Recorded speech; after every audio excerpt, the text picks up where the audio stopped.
Creator, Mother, Father, God, Source, all the one, all that is. May the ancestors hear our prayers. Ancestors, ancestors, ancestors, we call out to you during a time of tumultuous and alarming change, and we ask you to guide us to our courage, confidence, and compassion. Enable us to heal from the past, be open to the future, and embrace the present. Grant us the ability to willingly shed our old skin and take the necessary risks to write a new narrative for ourselves and for our world. And most importantly, enable us to place our heads below our hearts, to put people over profits, and to love others.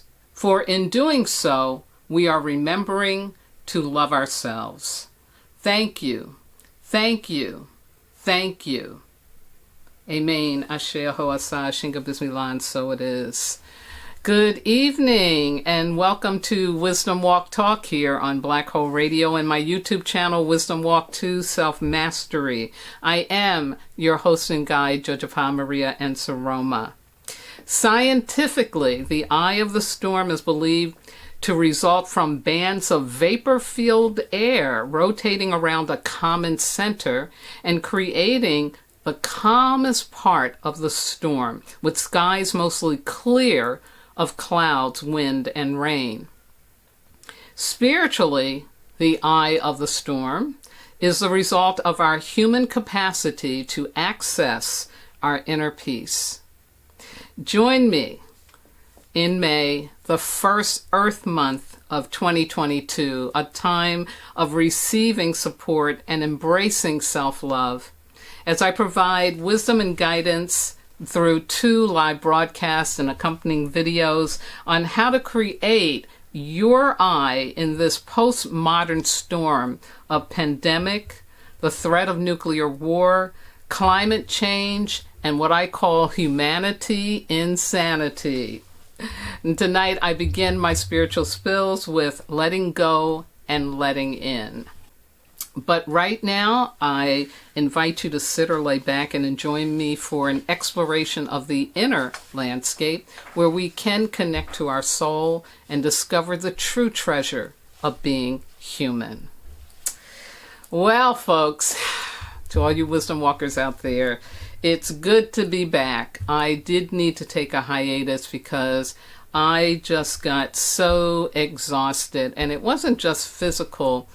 It was mental, it was spiritual, it was emotional, and my body signaled to me that something was wrong, and that was in the form of my hypertension going whack. And so, yeah, that got my attention pretty good. But, I was still being a little crazy, and thank God for the dear friends in my life who said to me, Josefa, you need to stop. And who really helped me realize that I was being called to take a pause, take a break, and relearn how to keep my balance in the times that we are living in. So it's my great pleasure to share some of what I learned with you tonight and also encourage you to do your own learning of how to create your eye in the storm. Moving right along, let me give you my overview for what I'm going to spill on tonight for you. I'm going to first talk about this creating your eye in the storm, what I mean by that. Then I'm going to talk about the first step in doing that, which is letting go and letting in. And then I will share with you a personal contribution for collective healing that you can do to support this process. My opening quotes for tonight come from someone who was an aviator, an airline executive, and a religious leader in the Church of Jesus Christ of Latter-day Saints, which are also called Mormons. And his name is Dieter F. Uchtdorf. I hope I said it correctly. And then the second one comes from a man named Ryder Carroll, who is an author, digital design, product designer, and the inventor of what's called the bullet journal, which uses pictures and things that kind of grab your eye in order to track, right, your schedule, what you have on task, and that kind of thing. So let me start with Mr. Uchter first, and he says, it's your reaction to adversity, not adversity itself, that determines how your life story will develop. And Mr. Carroll says, no matter how bleak or menacing a situation may appear, it does not entirely own us. It can't take away our freedom to respond, our power to take action. Yeah. So both of those, like, really, really cool emphasis on what I want to talk about with you tonight is about how, despite whatever is going on, despite whatever that storm is, that we can create our eye, we can create our clear space, our inner peace space, so that we can get through the storm and get to the other side of it. So, creating your eye in the storm. You know, the first thing is we have to accept the mess over which we have no control. So, you know, COVID, the existence of COVID, the war in Ukraine, and the impact of that. Of course, the impact of COVID, right, and what it's had on all of our lives. Climate change. You know, these are really big, huge things over which we have no control. They exist. They're here. What we can have control over is how we respond to them versus react. How do we respond to these things? Yeah.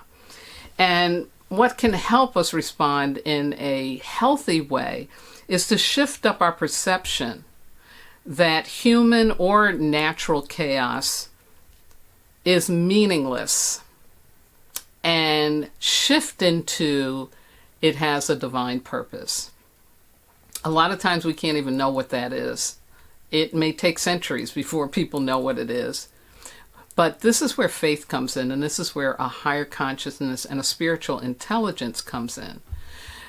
We can believe that what on earth seems like total chaos and disorder is divinely ordered, that it has a purpose to it, greater than what we can imagine or even think about at the time.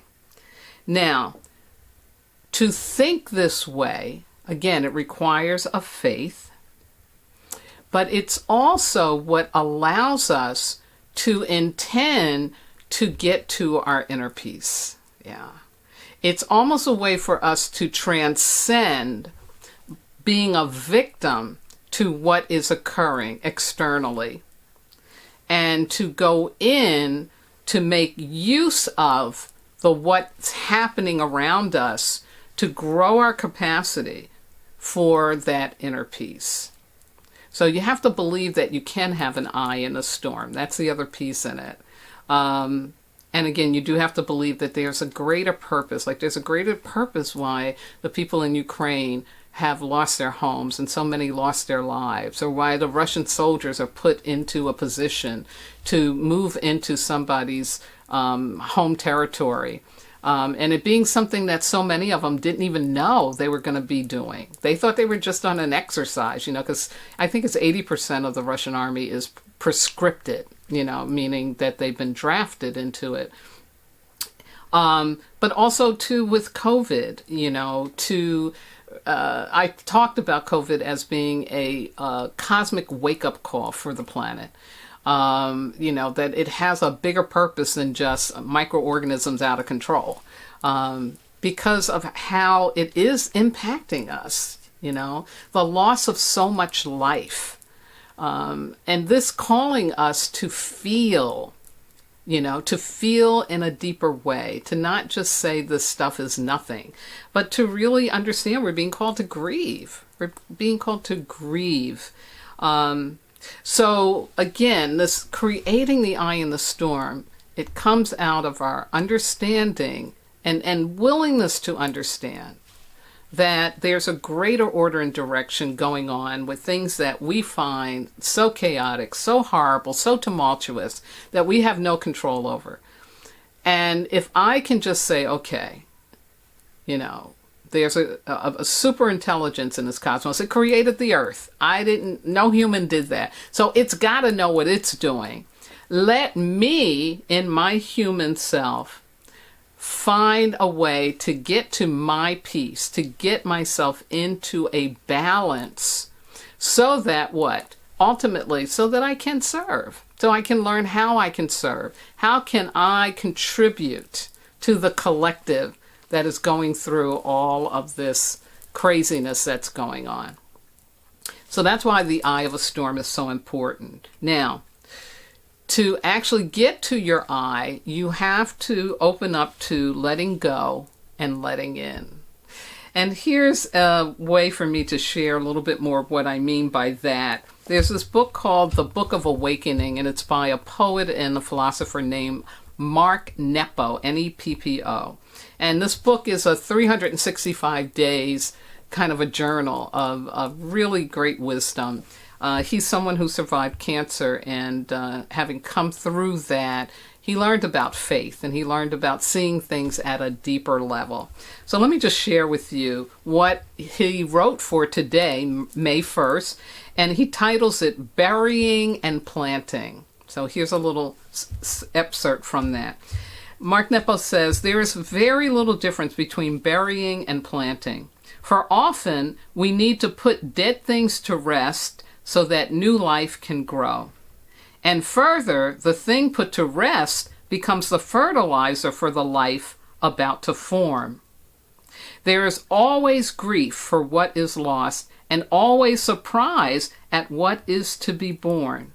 But much of our pain and living comes from wearing a dead and useless skin, refusing to put it to rest, or from burying such things with the intent of hiding them rather than relinquishing them."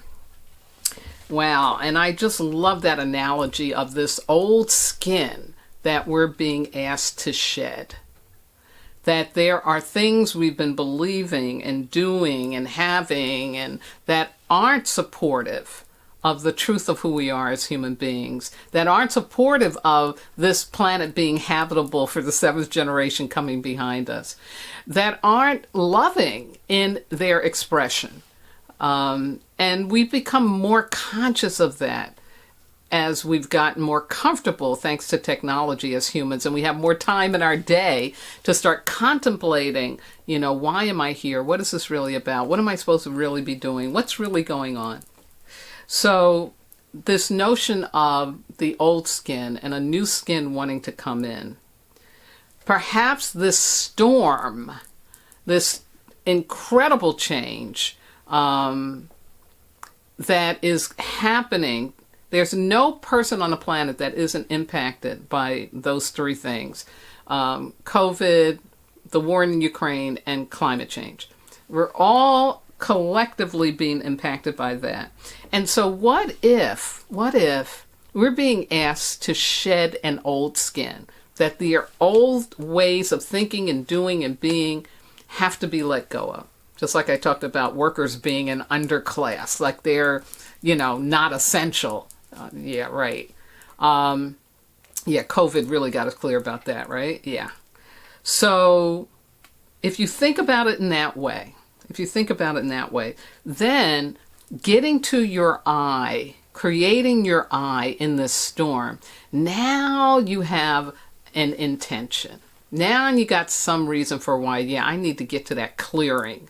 I need to get still. I need to let go of what I thought I was supposed to be doing, and I need to let in what I really am being called to do. Tell you from my personal experience, so my exhaustion was really coming out of me working in a way I'd been conditioned to by my mother, who was born in the 1930s. And that way is you're the Energizer Bunny. You should always be doing and doing and doing and doing. And if you're not doing, something's wrong. You're not doing enough. You're being lazy. And I didn't realize how subconsciously ingrained that was into me, because though even I'm at an age and a period in my life where I can really pick and choose what I want to do and how I want to do it and how long I want to do it. I'm not living in survival mode, or I'm not trying to prove to the world I know what I'm talking about, or trying to discover what I should be talking about. I'm in an elder state. And so I was really still, interacting with people and situations like I'm 30 years old. I'm not. And so my body let me know that.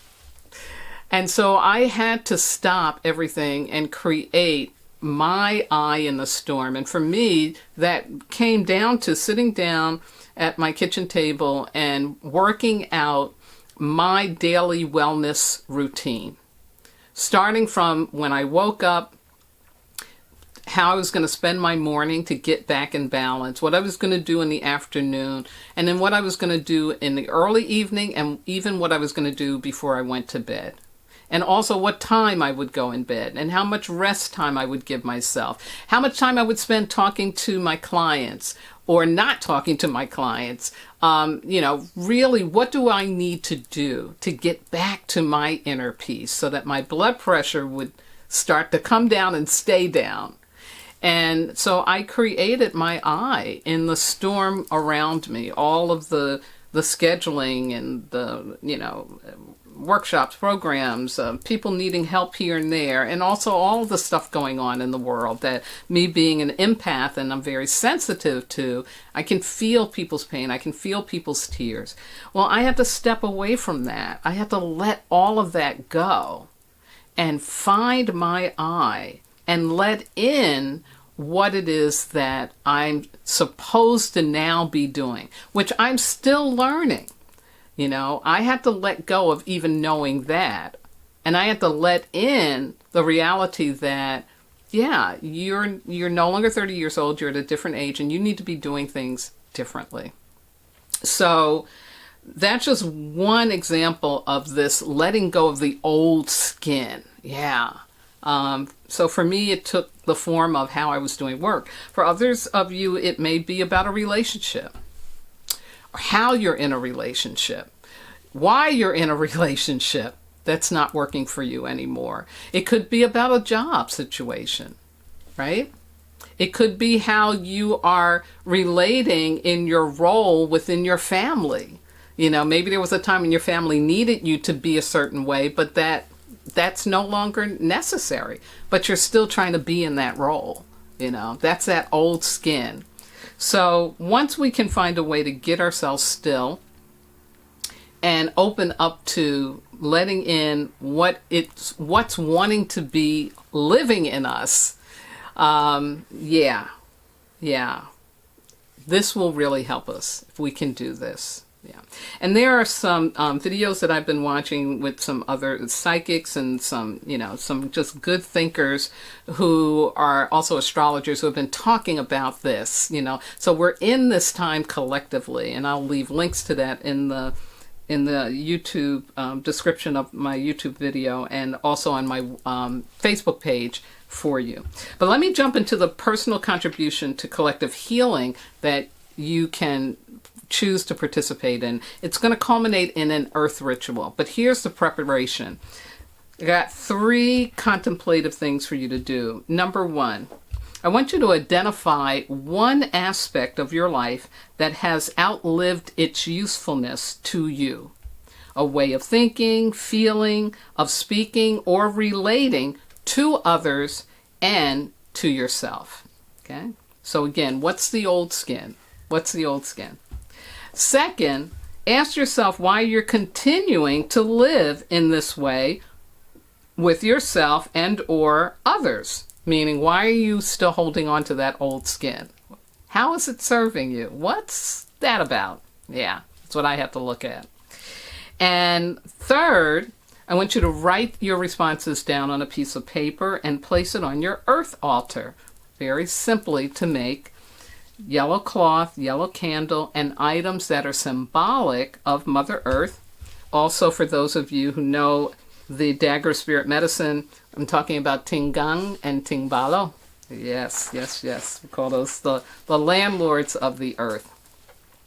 So set up your altar. Also in my book, it is chapter 18. Yeah, chapter 18, where you'll find some more detailed information about earth ritual in setting up the altar if you need that. My Sara saying for tonight, and this comes from what's on the kitchen cabinet that she left for me. And it says, your body is a neon sign as to what is going on in your spirit and your emotions. Ashe. Yeah, that came in very handy to me during April. So I am going to close out tonight, as always, thanking my wonderful engineer, Miss Yvette Parker, and the entire Black Hole Radio Be Well family. They do celebrate Ramadan, and so they're into the final days, hours of that. And so I want to say to you, happy Eid, and thank you again for taking care, giving me platform during this time of your holy season. I'm so grateful to you. I also want to shout out to all my regular listeners out there, and those who have wisdom walked with me before. You know who you are.